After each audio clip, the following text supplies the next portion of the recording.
Good evening. My name is Vic Moore, and I'm your contract lobbyist for the Bike Alliance. First of all, let me wish all of you a happy St. Patrick's Day, to those of you that are Irish, and to those of you who wish you were Irish, at least on this day. More than 160 years ago, Charles Dickens wrote his famous novel, A Tale of Two Cities. It was the best of times, and it was the worst of times. It was a season for light and a season for darkness. It was the spring of hope and the winter of despair. If Charles Dickens were alive today and living in Minnesota, he might well be thinking of a sequel, The Tale of Two Legislatures, because that's what we have in Minnesota right now. We have one for the Senate and one for the House. We have one for the Democrats and one for the Republicans. And we now have one for the metro area and one for the rural area. After the tumultuous 2020 elections, when the Democrats took control of Senate, Minnesota became the only state in the entire country that had a divided legislature. Unfortunately, it's not just a political divide, it's now a geographical divide. After the election, Minnesota remained pretty much like it had the 2 years prior. The Republicans kept control of the state Senate, and the Democrats kept control of the state House, albeit both of them lost a few members, and the margins are much tighter now. Instead of 35 Republicans, there are 34. Instead of 75 Democrats, there are 70. The agenda for the Minnesota legislature is generally the same as it would be in many, many years.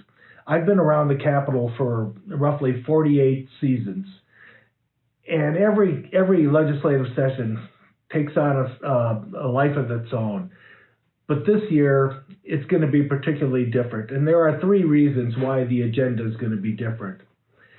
One is the social justice, public safety issue that was brought about because of the tragic death of George Floyd. The second one is obvious. It's the COVID-19 pandemic.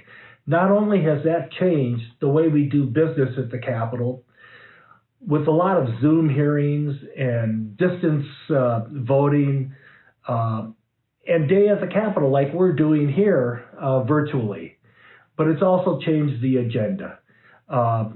Obviously, we deal with health-related issues coming from COVID, but the slowdown of the economy, the closure of businesses, the furlough of jobs, distance learning and education are all things that we haven't had on the agenda in this kind of detail in the past. The third issue is redistricting. Every 10 years, the legislature redistricts, and that's going to be on the mind of lawmakers as they proceed through this session. Let me give you a little sense of what that all means. Does that mean that the legislature will be able to pull together and work together to get things done, to share a common interest? Or does that mean that this is going to divide us even further? The verdict is still out, but so far it's the latter. Let me give you some examples. Session started on January 6th.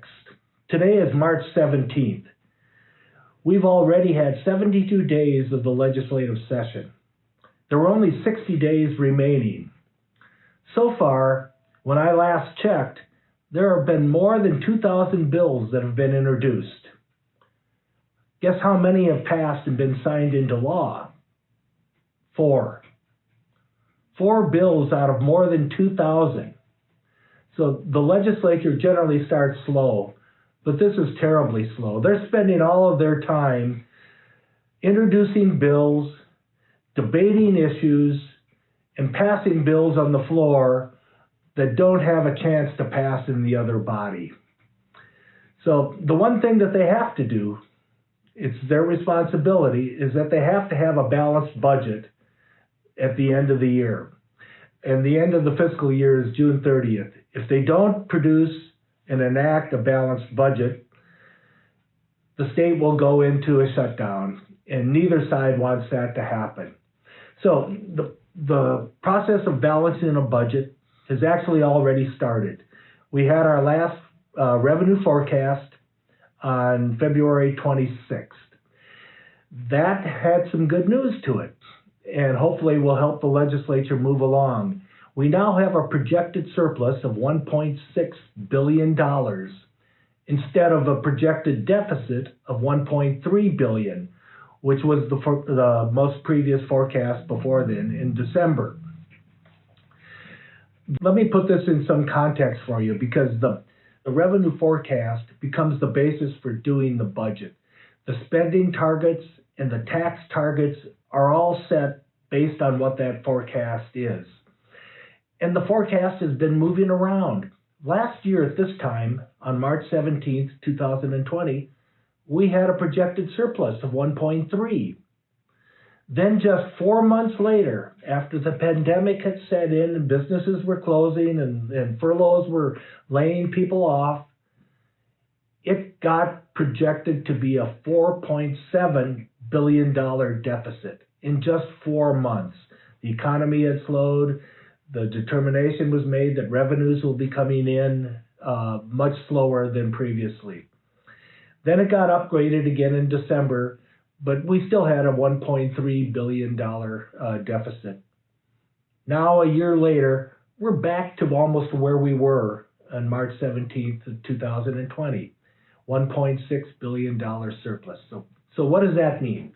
That means that they're going to have to move cautiously, because that surplus was created not so much because of an improvement in the economy, and that's happening to some degree.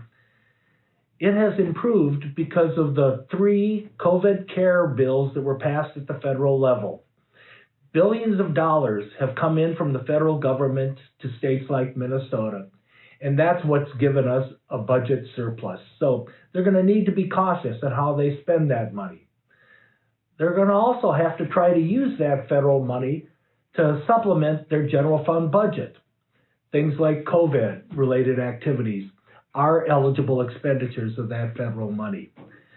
So, again, they're going to have to be cautious, and it probably means that they won't have to raise taxes. The Republicans are saying that now, and they're probably right. They won't have to raise taxes to balance the budget. But if you want to continue investments in education and healthcare and transportation, particularly active transportation that we're interested in, then tax increases should be on the table. As we think about this legislative session, keep in mind what Dickens was saying in his Tale of Two Cities. The good times and the bad times are getting better, not worse. The season for light and the season for darkness, and the spring of hope and the despair of winter may well be metaphors for COVID and the legislative session.